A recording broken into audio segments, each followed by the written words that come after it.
is I had to Clark Kent in that little tiny phone booth has got to start taking off layers. Got to get rid of his tie. Got to get rid of his suit. Get rid of his shirt. Take them shoes off.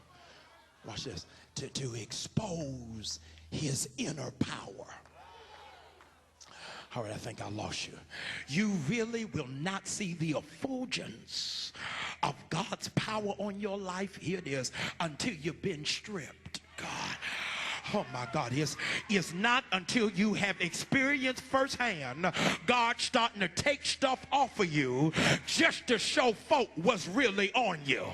See, some people need a whole lot of designer fancy stuff in order to feel like they're something. But I need a real people in the room that understand, Rev, don't you go down that street, because if you knew all the stuff I had to go without this year, you'd be surprised I still look this good. But can I tell you, after all that you've been through, you ought to be giving God the glory, saying the enemy meant it for evil, but God.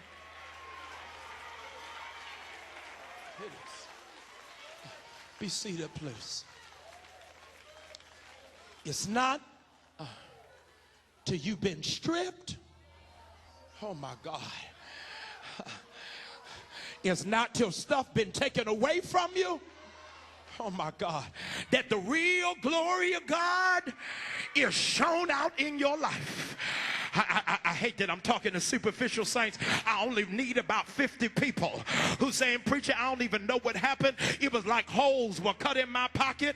I lost the K off my 401. My savings has been depleted. But can I testify? I never seen the righteous forsaken. I never seen them begging for bread. See, some of y'all ain't never been at a place where you trying to figure out on Sunday how you gonna have gas for Wednesday, how you gonna have money for lunch by Thursday, but somewhere in the middle of the week, God had to remind you, didn't I tell you I will leave you or forsake you?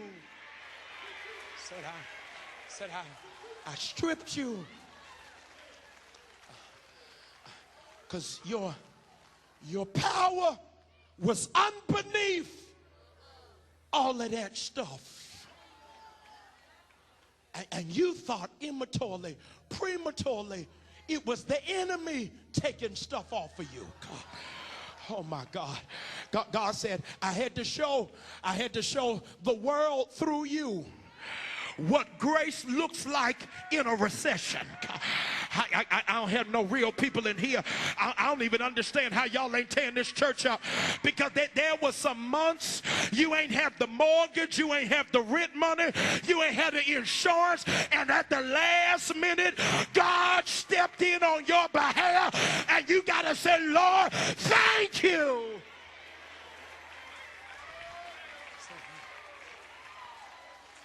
So to strip me, it stripped me in order to expose what power I really have. Be seated, please. I done gone through a series of unfortunate events. Lost my job, it stripped me. I lost some friends, stripped me. The relationship ended abruptly for no reason, stripped me. Everything was going fine until one day, out of nowhere, God stripped me.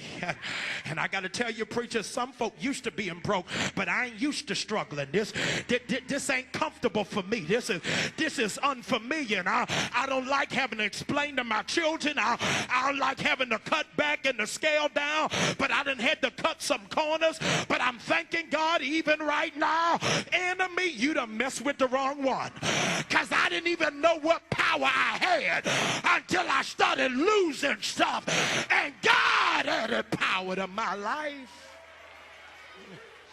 Isn't it interesting? Ladies and gentlemen, Superman is the only one.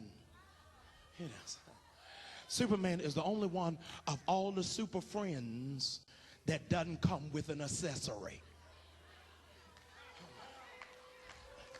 Every other superhero needs extra equipment. Oh my God. Superman says, I don't need Wonder Woman bracelets. I don't need that Thor's hammer. I can't hear nobody in here. Unlike the Wonder Twins, I ain't got to connect with nobody. All I got to do, watch this, is stand. And having done all to stand, I wish I had some people in the room that know the devil must be mad with me, because my greatest victory is I'm still standing.